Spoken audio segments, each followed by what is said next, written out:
नमस्कार दोस्तों।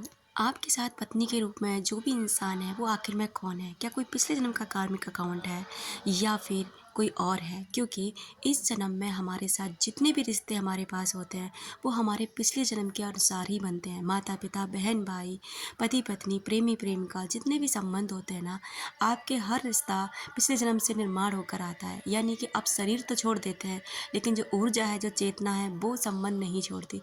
जब वो दूसरा जन्म धारण करती है तब वो जो संबंध जिसके साथ उसने जैसा जैसा स्वभाव बिहेवियर पिछले जन्म में किया है वो अब इस जन्म में पूरा करेगी।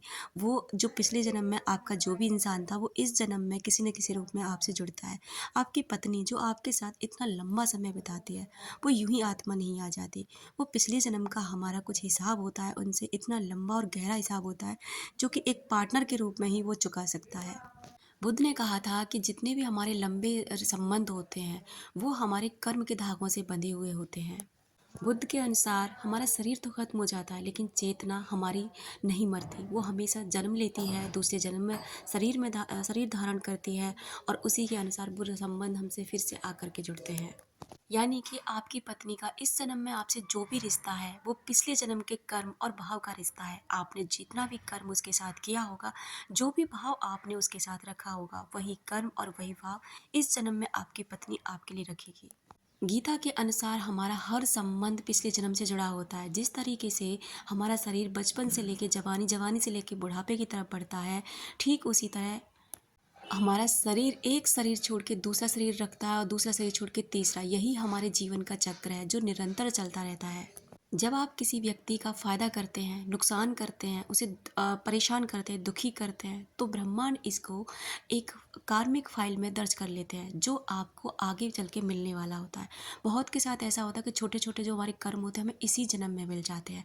लेकिन जो कुछ कर्म ऐसे होते हैं जो इस जन्म हमारा कम पड़ जाता है उन कर्मों को भुगतने के लिए, तो हमें दूसरे जन्म में वो सारी चीज़ें भुगतने को मिलती है क्योंकि हमने किया ही इतना कुछ होता है जो वो जन्म हमारा कम पड़ गया उसे भुगतने के लिए, तो हमें दूसरा जन्म तो इस जन्म से हमें चुकाना ही पड़ेगा।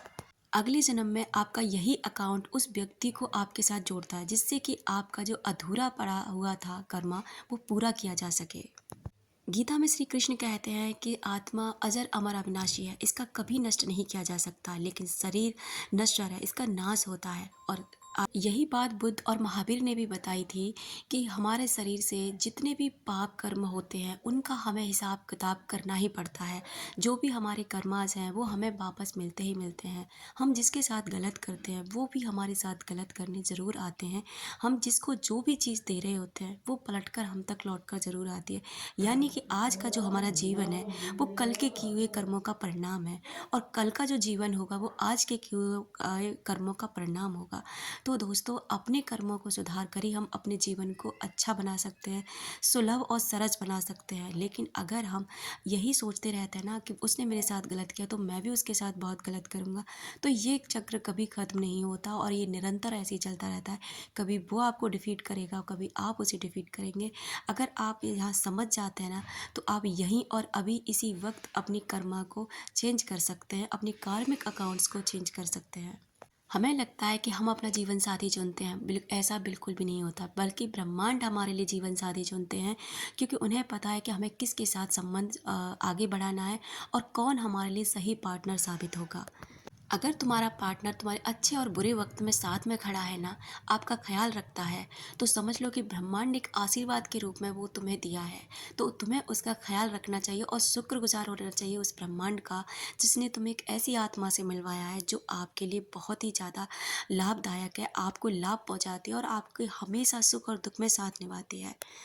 लेकिन आज का टाइम रियल लाइफ को देखने का ज़्यादा है। मेकअप की दुनिया, बॉलीवुड की दुनिया, फ़िल्मी गानों की दुनिया, वही दुनिया में लोग ऐसे पार्टनर खोजने लग जाते हैं। वही वही सब देखने लग जाते हैं जो हमें बॉलीवुड दिखा रहा है और हमें लगता है कि पार्टनर ऐसे होते हैं और इसी तरीके से हम अपनी लाइफ को आगे बढ़ाते हैं।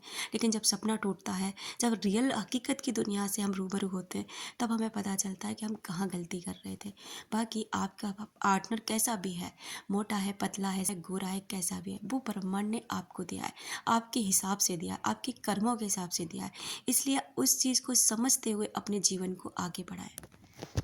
प्यार कोई फ़िल्मी ड्रामा नहीं होता, बल्कि एक ये रियल दुनिया का एक ऐसा सच होता है जो सच में इंसान आपको चाहेगा, प्यार करेगा, वो आपको किसी भी परिस्थिति में छोड़कर नहीं जाएगा। जब आप परेशान होते हैं, बीमार होते हैं, तब आपका पार्टनर ही होता है जो आपका साथ निभाता है। बाकी इस दुनिया के सारे संबंध आपको देखने आ सकते हैं, मिलने आ सकते हैं, कुछ देर के लिए वक़्त निकाल के आ सकते हैं, लेकिन वहीं आपका जो पार्टनर होगा ना, वो 24 घंटे आपका साथ निभाएगा, वही आपका हर हाल में साथ देगा। तुम्हारी परेशानियों के टाइम में कोई बॉलीवुड का कोई भी एक्टर या एक्ट्रेस नहीं आएगी, वो आपका साथ नहीं निभाएंगे, बल्कि आपका साथ वो निभाएगी जो आपके साथ में है। इसलिए आपका पार्टनर जो भी है, जैसा भी है, इसे स्वीकार करिए और अपने इसको ये समझ कर कि भगवान ने जो भी मुझे दिया है वो मेरे ही कर्म का हिसाब है। आप चाहें तो उस पार्टनर को प्यार से सुधार सकते हैं, अपने उसे माफ़ी मांग के सुधार सकते हैं, क्योंकि हमारे कर्म है, ये तो हमको भुगतने पड़ेंगे। जो भी पार्टनर है हमारा, वो ऐसे ही नहीं मिला है हमको, हमारे कर्मों का खाता है जो उससे जुड़ा हुआ है। और जब तक जैसा खाता उसके साथ रहेगा, वो हमारे साथ ठीक वैसा ही बिहेव करेगा। तो आई होप आप समझ गए होंगे कि मैं आपको क्या समझाना चाहती हूँ। डियर, अगर आप इसका सेकंड पार्ट चाहते हैं तो आप कमेंट बॉक्स में ज़रूर लिखें कि और रिश्ते हमारे किस रूप में और कैसे हमें मिलते हैं। Thank you so much.